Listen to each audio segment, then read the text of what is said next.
우리 옆에 계신 분과 인사하겠습니다. 오직 예수 천국에서 뵐 분을 새생명교회에서 미리 뵙습니다.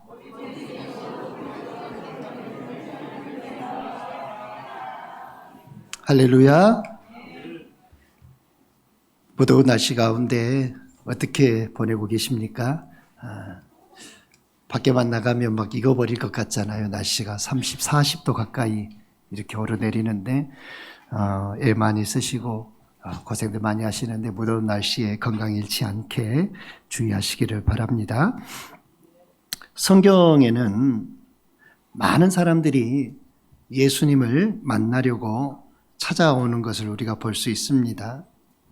그런데 예수님께 나오는 목적이 제각기 다 다릅니다. 어떤 사람은 질병의 문제에 대한 해결을 가지고 주님 앞에 나온 사람은 있고, 또 어떤 사람은 인생의 심각한 고민을 가지고 나온 사람, 혹은 영생에 관한 그런 문제를 가지고 주님 앞에 나온 사람이 있으며, 또 어떤 사람은 하나님의 나라에 관한 그 문제에 대해서 여러 가지 질문을 주님 앞에 던지고, 각자 이렇게 자기가 마음에 있는, 품고 있는 그 문제들을 가지고 주님 앞에 나오는 것을 보게 됩니다. 그 질문들을 주님 앞에 던지면서 어떤 사람들은 만족스러운 표정을 짓고 돌아가는 사람도 있고, 어떤 사람은 불만족스러운 표정으로 돌아가는 사람도 있고, 어떤 사람은 문제가 해결됨을 받아서 시원하게 돌아가는 사람도 있고, 어떤 사람은 근심하며 돌아가는 사람도 있습니다. 갈릴리 바다에서 고기를 잡던 베드로는 주님을 만난 이후에 배와 아버지를 버려두고 주님을 따른 뒤에 사람을 낚는 어부가 되지요.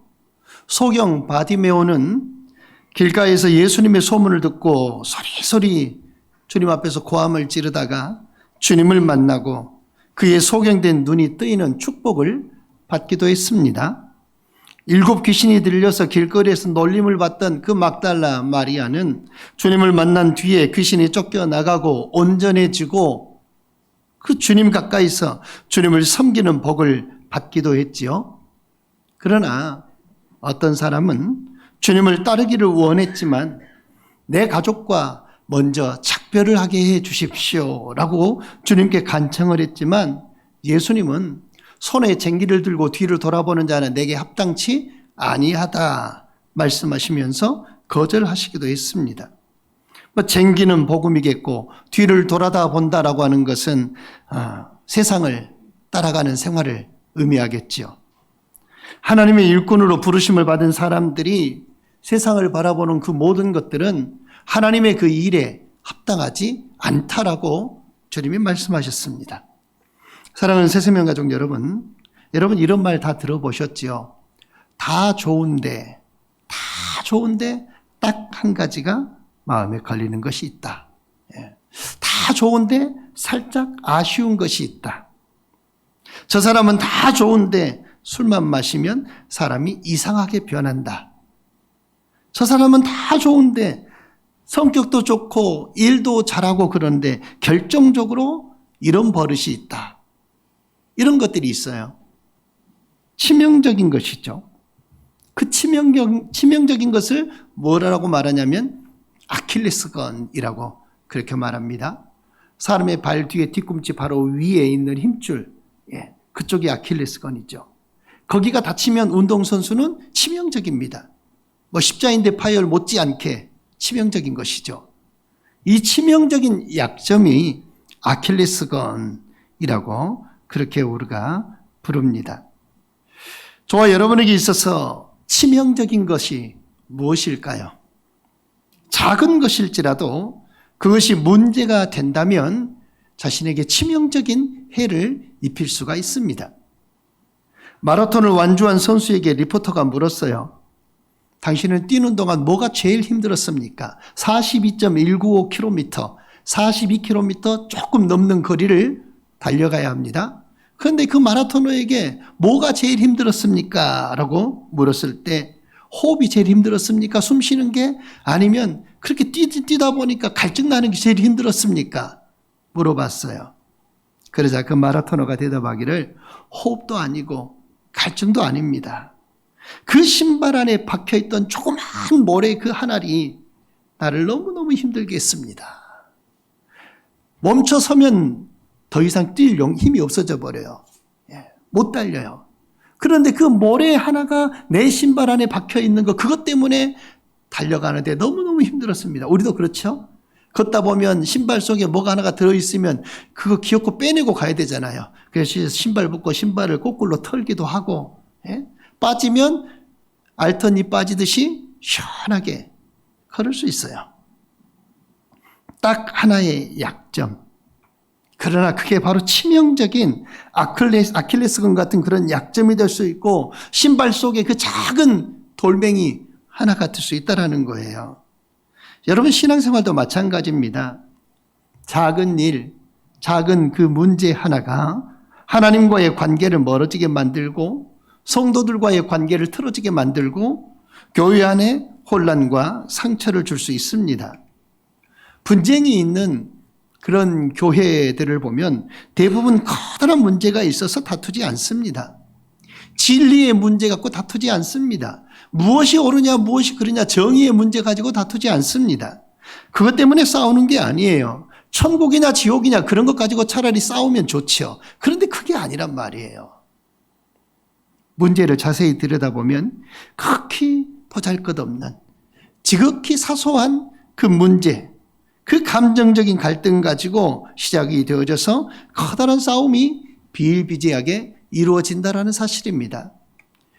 어디 제가 한번 여쭤볼까요? 자, 여기 콩나물 좋아하시는 분 손 한번 들어보세요.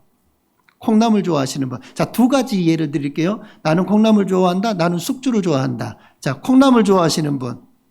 예. 자, 그럼 손 내리시고. 자, 숙주를 좋아하신다 하시는 분 손 들어보세요. 예. 뭐 두 가지 다 좋아하시는 분도 있겠죠. 이것도 괜찮고 저것도 괜찮고. 예찬부에 콩나물 좋아하시는 분, 예찬부에서 음식을 준비할 때 콩나물이 나온 게 좋아요? 숙주가 나온 게 좋아요?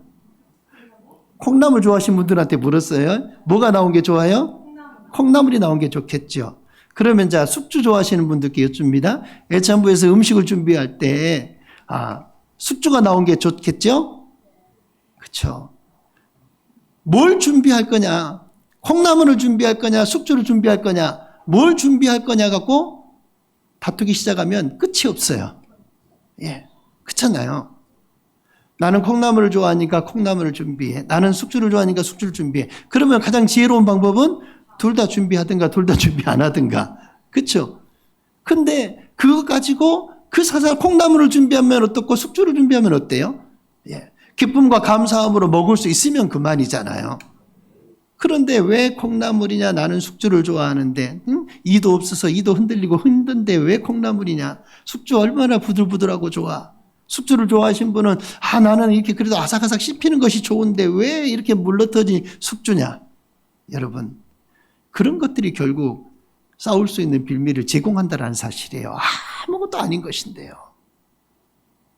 그게 큰 싸움이 된다는 거죠. 부부 사이도 마찬가지입니다. 부모와 자녀 사이도 마찬가지예요. 큰 문제 때문에 다투거나 마음의 상처를 받는 게 아니라 아주 작은 한마디, 그 한마디 때문에 말다툼이 일어나고 그 한마디 때문에 상처와 아픔을 겪게 되기도 하지요.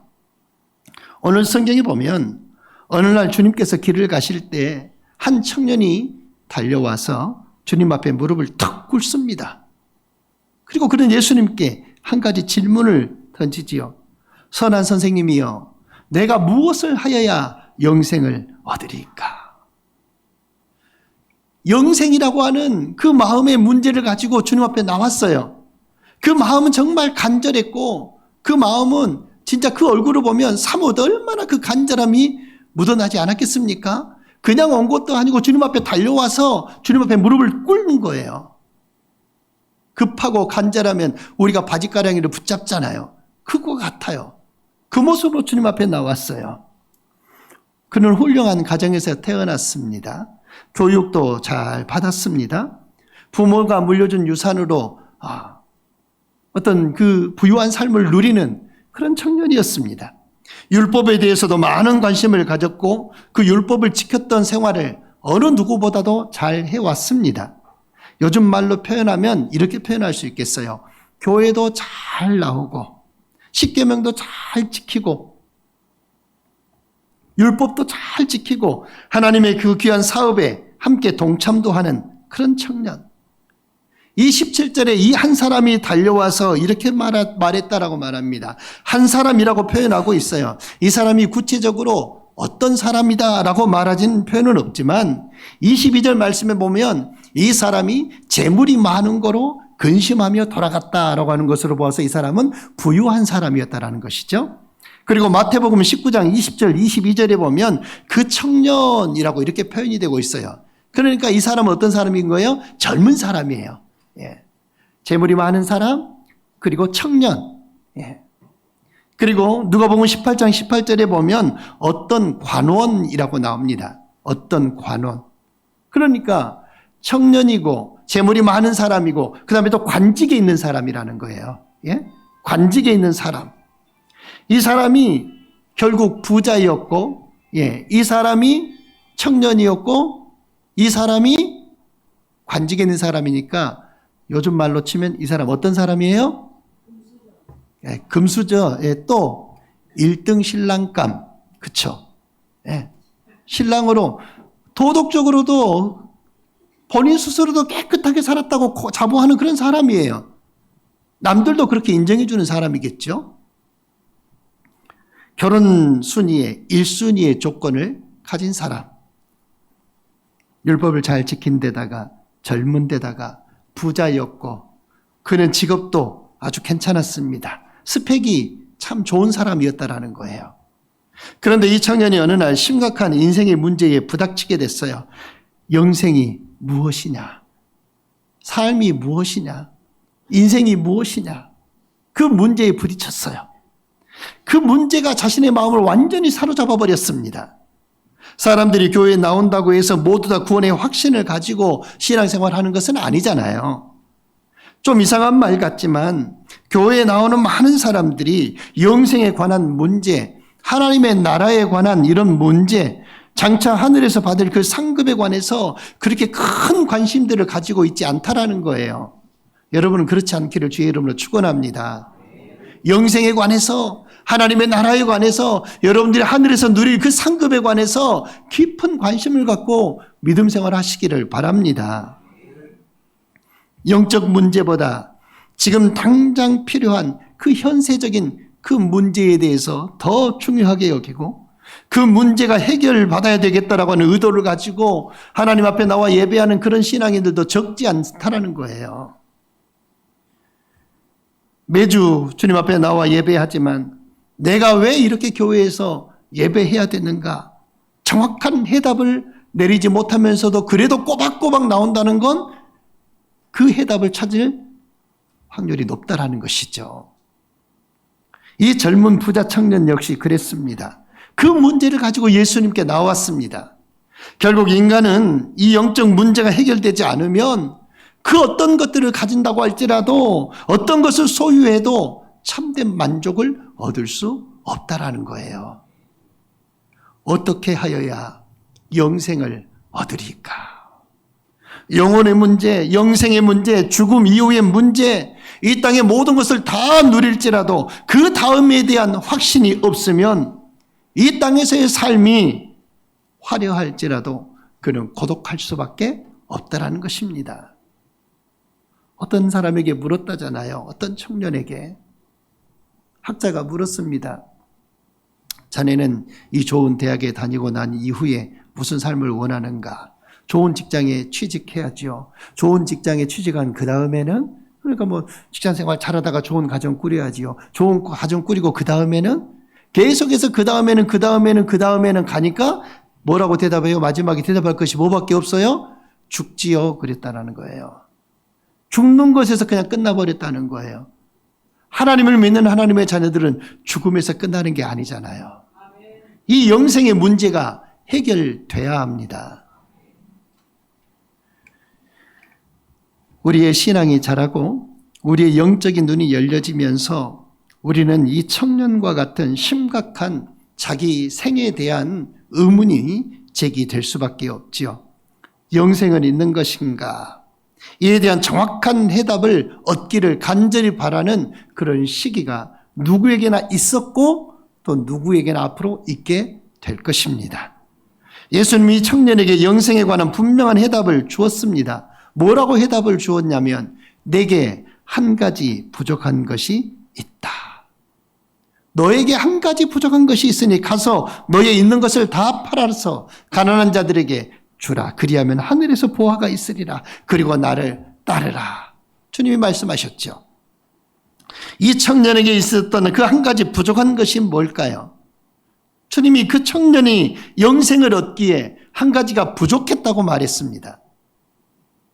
예수님은 그것이 무엇인가 그에게 가르쳐 주기 위해서 네가 계명을 알고 있지 않냐? 계명을 먼저 언급을 하셔요. 살인하지 말라, 간음하지 말라, 도둑질하지 말라, 거짓 증거하지 말라, 속여서 취하지 말아라, 내 부모를 공경하라. 주님이 이렇게 계명에 있는 율법을 말씀하니까 이 청년이 뭐라고 말합니까? 자신이 있었어요. 제가 이거 어려서부터 정말 잘 지켰습니다. 저 이 정도면 괜찮은 사람이죠. 괜찮은 사람이잖아요. 그렇죠? 이렇게 남을 해하거나 하나님을 공경하는 일에 그가 잘못 살지 않았으니까 괜찮은 사람이잖아요. 그런데 주님은 말합니다. 오히려 너한테 한 가지 부족한 것이 있다.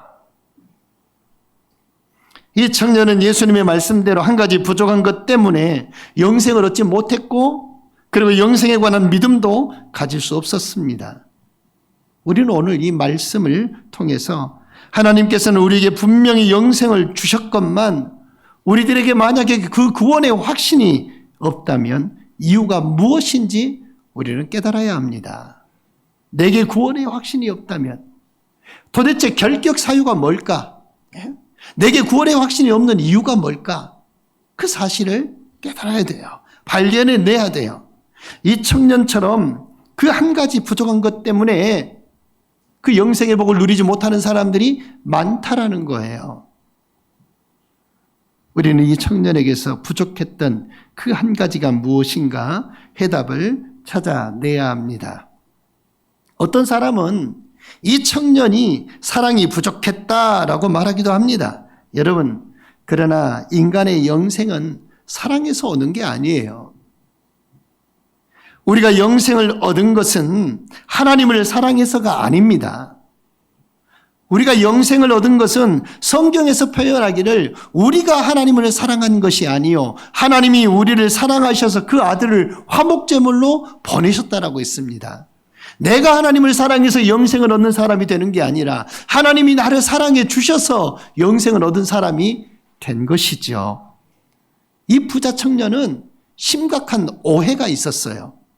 그것은 구원은 선행을 통해야만 이루어진다라고 하는 오해가 있었다라는 사실이죠. 혹 어떤 분은 그 청년은 부자이면서도 남을 잘 도울 줄 아는 그런 사람이어야 했는데 부자였다면 부자로서의 삶을 남을 구제하고 돕는 삶을 살아야 되는데 그렇지 못했기 때문이라고 말하기도 합니다. 여러분, 구제는 좋은 일이긴 하지요. 참 좋은 일입니다. 잘하는 일입니다. 그러나 그 인간의 선행이나 그 구제가 구원의 조건이 될 수는 없다는 거예요. 선을 많이 행하였으니까 남을 많이 구제했으니까 너에게 구원을 주마. 그게 아니라는 거예요. 성경에서 구제하는 것으로 영생을 얻을 수 있다라고 말하고 있지 않기 때문입니다. 지금도 사회 속에서 구제로 말한다면 교회보다도 더 잘하는 그런 사람들 많습니다. 자신의 시간도 자신의 물질도 아끼지 않고 그 사람들을 그 자신도 어려운 가운데서 섬기는 사람들 많아요. 세상 사람들이 오히려 남을 도와주는 일에 더 선심을 쓰고 더 잘합니다. 이 청년에게 부족했다는 그 한 가지가 뭐냐라는 거예요. 이 청년이 슬픈 기색을 띠고 물러난 뒤에 예수님은 이렇게 말씀합니다. 부자가 천국에 들어가는 것이 약대가 바늘길을 쪼고 들어가는 것보다 더 어렵다라고 부자에 대한 말씀을 주님이 하시죠. 성경에서는 부자에 대한 여러 가지 경종의 말씀이 많이 나와 있습니다. 누가복음 16장에 보면 이 부자는 자색 옷을 입고 베옷을 입고 날마다 이 부자는 호화호식 연락하는 생활을 했다고 성경은 말합니다. 하지만 그는 음부에 내려갔지요. 하나님은 불꽃 가운데서 고민하는 그 부자에게 말합니다. 너는 살았을 때 너 좋은 것을 받았고 나사로는 고난을 받았지 않냐. 이것을 기억해라. 이제 너는 거기서 고민하고 나사로는 여기서 위로를 받는다라고 주님 말씀해요. 야고보 사도는 야고보서 5장에 부자들에 대해서 혹독하게 경고를 합니다. 들으라 부한 자들이여, 너희 재물은 썩었고 너희 옷은 좀 먹었고 너희 금과 은은 녹슬었고 너희 녹이 너희에게 증거가 되어 불같이 너희 살을 먹으리라. 너희가 말세에 재물을 쌓았다라고 부자에 대한 경고를 하지요. 왜 성경에서는 이 부유한 삶에 대해서 영생과 이렇게 서로 극과 극인 거리감을 두고 있냐라는 거예요. 예수님은 이 청년에게 너의 소유를 팔아 가난한 자들에게 주라 말씀했죠. 가난한 자를 도와주는 것이 영생을 얻을 수 있다 그 뜻이 아니에요. 가난한 자를 도와주는 게 영생을 주는 게 아니다. 가난한 자에게 주라 하신 이후에 말씀하시죠. 뭐라고 말씀하냐면 가난한 자들에게 주고 나면 이후에 하늘에서 보화가 너에게 있으리라 말했습니다. 가난한 자들을 향해 베풀고 가난한 자들을 향해 선을 행하는 것, 그것은 하늘의 보화가 너에게 있는다는 거예요. 하늘에서 보화가 있다 이 말은 영생을 주겠다 그 말이 아닙니다. 하나님은 재물을 하나님의 그 뜻대로 사용하는 자들에게 축복하신다는 약속인 것이죠. 축복의 약속이에요. 예수님은 이 말씀을 하신 다음에 어떤 말씀을 하냐면 오늘 이 성경 말씀에 가장 주된 해석이 될 것입니다. 이렇게 말씀합니다. 그리고 와서 뭐라고요? 그리고 와서 뭐라고 말씀하셨어요? 나를 따르라. 여러분이 대답하셔야 내가 물 마실 시간인데 대답을 안 하시면 물 마실 시간이 없어요.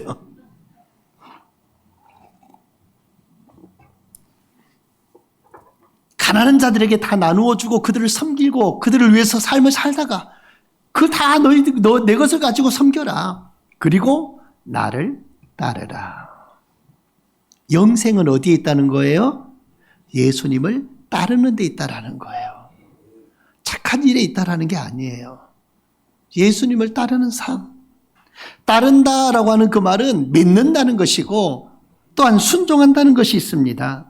예수님이 이 청년에게 그냥 나를 따르라 하지 않고 네가 가지고 있는 그것을 팔아서 가난한 자들에게 주고 그 후에 와서 나를 따르라 말씀했던 것입니다. 이에 정확한 말씀은 예수님께서 하셨던 산상수훈의 말씀을 마태복음 5장에 기록된 산상수훈의 말씀을 통해서 우리가 볼 수 있지요. 한 사람이 두 주인을 섬기지 못할 것이니 혹 이를 미워하거나 혹 저를 사랑하거나 혹 이를 중히 여기고 혹 저를 경히 가볍게 여깁니다 라고 주님 말씀해요. 그리고 마지막에 예수님께서 말하기를 너희가 하나님과 재물을 겸하여 섬길 수 없다. 이 부자 청년은 돈이 많고 돈에 대한 그 필요성을 절실하게 느끼고 있었던 사람, 그 돈이 그에게 있어서 그의 영생에 장애가 됐다는 사실을 그는 깨달아야 됐는데 그걸 깨닫지 못했다는 거예요.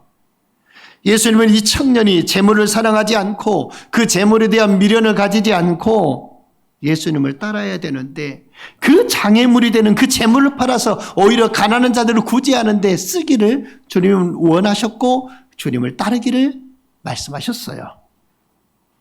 그러니까 그가 가지고 있는 소유를 팔아야만 이 청년에게는 예수님을 따를 기회가 주어졌다라는 거예요. 이 청년이 결국 어떻게 됐습니까? 재물로 인하여 많은 근심을 하였지만 결국 영생의 길보다 재물과 하나님을 겸하여 섬길 수 없다 주님이 말씀하셨지만 그는 하나님을 택한 게 아니요 재물을 택하여 근심하고 돌아가 버렸습니다. 그에 대해서 돌아가는 그 모습을 성경은 이렇게 말합니다. 그 사람은 재물이 많은 거로 주님의 그 말씀을 인해서 슬픈 기색을 띠고 근심하며 갔다라고 성경은 기록하고 있어요. 영생을 간절히 사모하고 원하기는 했습니다. 하지만 재물을 버리면서까지 영생을 얻을 그 용단을 내리지 못했던 것이죠. 많은 재물 때문에 영생을 얻을 수 있는 절호의 기회를 이 청년은 놓치고 말았습니다. 세리장이었던 삭개오 경우와 정반대지요. 삭개오는 자기 재산의 그 절반을 가난한 자들을 위해서 구제금으로 쓰고 내가 남의 것을 토색한 것이 있다면 4배로 갚겠다고 그는 스스로 주님 앞에 고백을 합니다. 삭개오는 재물을 많이 가지고 있었던 부자였지만 그는 그 재물에 미련을 두지 아니하고 주님을 따르는 걸 더 소중히 여겨서 주님을 따름으로 영생을 얻을 수가 있었잖아요. 이 부자 청년은 주님이 말씀하신 것처럼 부족한 것이 하나가 있었어요. 이 한 가지 부족한 것은 그의 재물을 사랑하는 마음이었다라는 것입니다. 이 한 가지 때문에 영생의 그 문턱에 서서 지금 주님을 만났지만 이제는 그 문턱만 넘으면 영생을 소유할 사람이 되지만 그는 영생을 얻지 못하고 근심하며 되돌아가 버렸습니다. 한 가지 부족함으로 온 불행한 사건들이 성경은 많이 기록되어져 있죠.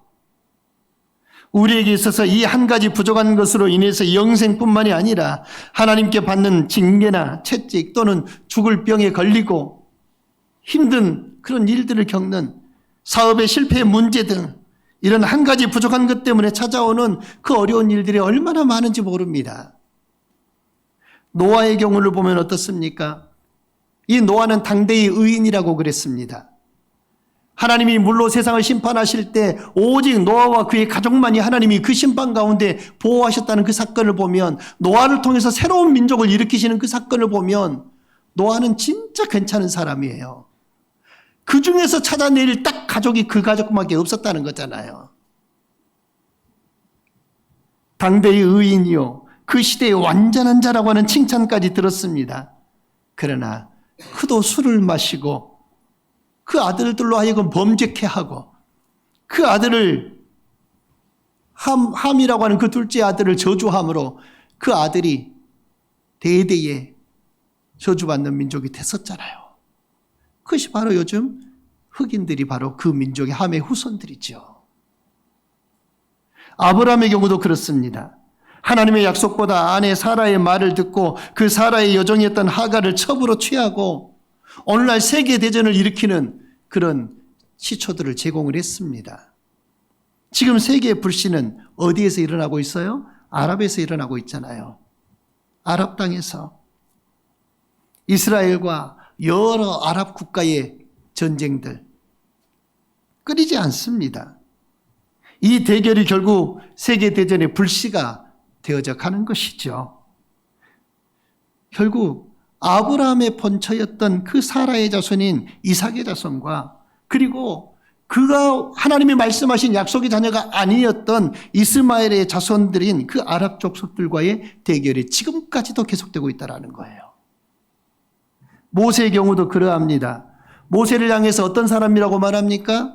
그의 온유함이 지면에 있는 그 어떤 사람보다도 최고인 사람이다. 모세는 진짜 온유한 사람이었다는 거예요. 그렇게 온유했던 그런 모세였지만 그는 약속의 땅인 가나안 땅에 들어가지 못합니다. 그 가나안 땅이 보이는 비스가 산에 올라가서 거기서 그 땅만 한번 바라볼 뿐 그는 약속의 땅에 들어가지 못하잖아요.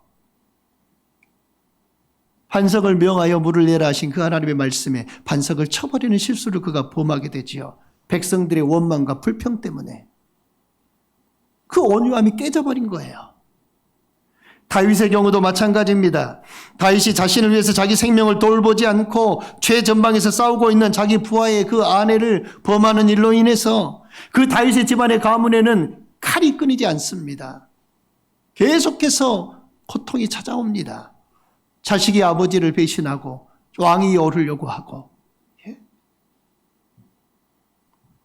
솔로몬, 삼손, 발람의 경우도 역시 마찬가지예요. 한 가지 부족한 것 때문에 얼마나 엄청난 손실을 받는 사람들이 많은지 모릅니다. 주님께 고침받은 10명의 나병 환자들의 경우 주님께 먼저 돌아와 감사를 드리고 영광을 하나님께 돌려야 했음에도 불구하고 9번 집으로 돌아가 버리고 오직 한 사람만 주님 앞에 나와 감사와 영광을 돌리지요. 주님 말합니다. 그 한 사람에게 너의 믿음이 너를 구원하였다. 9을 향해서는 그렇게 말씀하고 있지 않아요. 그 사람들은 그냥 고침만 받았을 뿐이에요. 예수님 만나서 질병만 치료받았을 뿐이에요. 그런데 이 와서 감사를 주님 앞에 드렸던 이 한 사람은 믿음으로 말미암아 뭐까지 받았다고 말하여 구원받았다고 말씀하고 있어요. 사람들은 누구나 죄인이기에 부족한 것이 있습니다. 자기에게는 부족한 것이 없다 말하는 사람은 거짓말한 사람이죠. 저와 여러분 모두는 다 부족한 부분이 있습니다. 여러분 사업에 실패했다면 그 실패를 가져올 수밖에 없는 어떤 과오가 있지 않았겠습니까? 지극히 작은 한 가지 일 때문에 그 실패가 온 것입니다. 평생 우리의 가정이 멍들고 어려움을 겪는 어려운 그 일들을 만나야 될 그 조건들 때문이 아니라 신앙적인 면에서 볼 때는 부족한 그 한 가지 일만 해결이 되면 오히려 고침받고 치료받을 수 있다는 것이죠. 문제가 해결받을 수 있다는 거죠. 저와 여러분 중에 오래도록 영생에 대한 확신이 없고 교회에 나오는 분들이 없기를 바랍니다. 마음에 평안이 없고 불안과 괴로움 가운데 허덕이지 않기를 바랍니다. 장사에 힘쓰고 애쓰고 노력해도 수입도 작고 애만 먹는 그런 일들 당하지 않기를 바랍니다. 교회에 나온 지 수년 수십 년이 지났지만 신앙의 성장이 없고 하늘나라에 대한 소망도 없고 그렇게 살아가는 신앙인이 없기를 바랍니다. 사랑하는 여러분, 그 원인을 주어진 것이 운명이견이 생각하지 마시고 저와 여러분의 생활 속에 한 가지 부족한 그 원인이 무엇인가 그걸 찾고 그걸 발견해 내시기를 바랍니다. 그리하고 회개하고 돌이켜서 하나님의 뜻대로 살아가고 적극적인 삶의 자세를 가지고 주님을 소망하며 사시기를 주의 이름으로 축원합니다. 때로는 그것이 내가 주의를 온전히 기억하여 지키지 못하는 일 때문에 그럴 수도 있고 그 부족한 한 가지가 바로 그런 일 때문에 생길 수 있고 어떤 때는 내가 하나님의 것을 하나님의 것으로 인정하지 못하는 하나님은 나의 구원의 하나님, 나에게 영생을 베푸신 하나님, 내 삶을 주관하고 인도하신 하나님, 나의 모든 것은 다 하나님의 것이라고 고백하면서도 하나님의 것을 하나님의 것으로 인정하는 믿음 생활을 하지 못하는 그러한 모습들. 행여나 내 건강에 도움이 되지 못하는 것들, 내 습관들, 잘못된 습관들, 끊지 못한 습관들이 그것들이 나에게 한 가지의 아킬레스건이 돼서 나의 신앙을 흔드는 그런 일들이 되지 않기를 바랍니다. 내가 기도하지 아니한 그 한 가지 일 때문에 나뿐만 아니라 우리의 가정이 불행한 일, 어려운 일들을 당하지 아니하는가 잘 살펴보시기를 바랍니다. 우리는 예수님을 4대 성인, 본받아야 될 분, 위대한 교사, 위대한 리더 그 정도로만 보면 안 됩니다. 거기에는 영생이 없어요. 예수님은 하나님이시요 우리를 구원할 구세주이십니다. 요한복음 17장 3절에 영생은 유일하신 하나님 곧 그의 보내신 자 예수를 아는 것이다 했고 로마서 10장 9절에서는 내가 만일 내 입으로 예수를 주로 시인하며 또 하나님께서 그를 죽은 자 가운데서 살리신 것을 너의 마음에 믿으면 구원을 얻으리라 했습니다. 요한복음 14장 6절에 내가 곧 길이요 진리요 생명이라 예수님 말씀했고요. 요한복음 5장 24절에서는 내가 진실로 너에게 이르노니 내 말을 듣고 또 나 보내신 이를 믿는 자는 영생을 얻었고 라고 성경이 말씀합니다. 예수님은 당시나 지금이나 예수님을 누구로 받아들이냐라고 하는 것에 중대한 인생의 결정을 내주시는 분이 예수님이십니다. 요한복음 1장 2절 3절에 보면 성경이 이렇게 말하죠. 그가 태초에 하나님과 함께 계셨고 만물이 그로 말미암아 지은 바 되었으니 지으신 것이 하나도 그가 없이는 된 것이 없느니라. 모두 다 주님 안에서 다 이루어졌다라는 거예요. 우리의 영생의 문제도 예수님 안에서 모든 것이 이루어진다라는 사실입니다.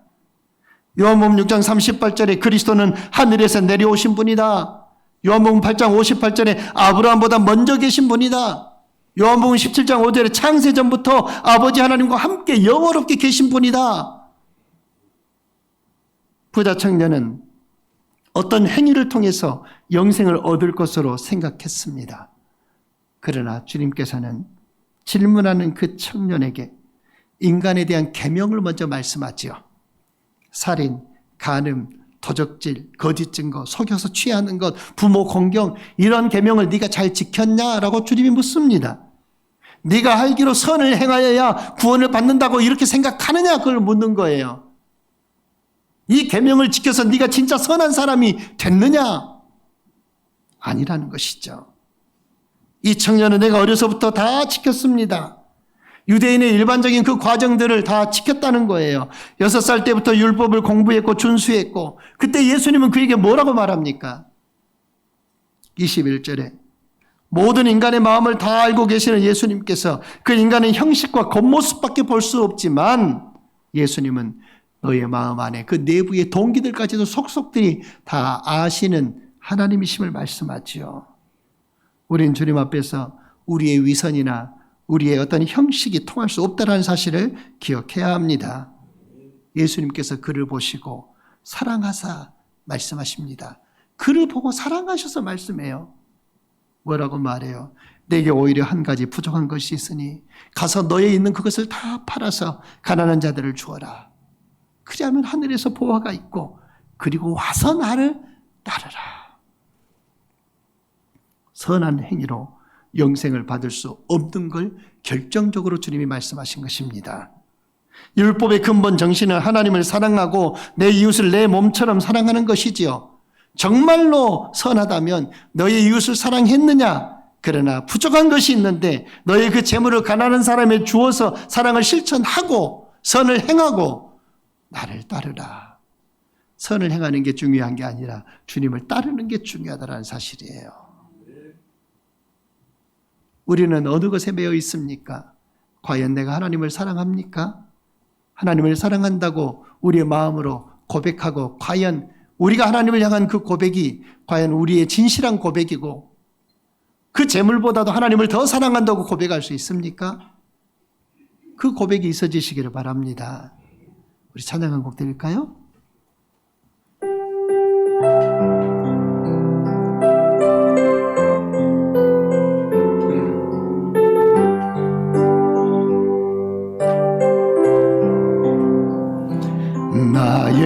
나에게 건강 있는 것 주님이 알아준 것인데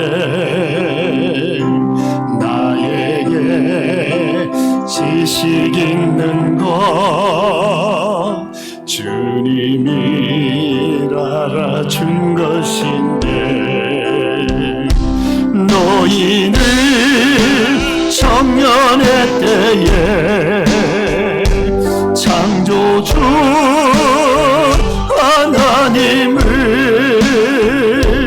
기억하라 말씀하신 하나님 왜 잊었는가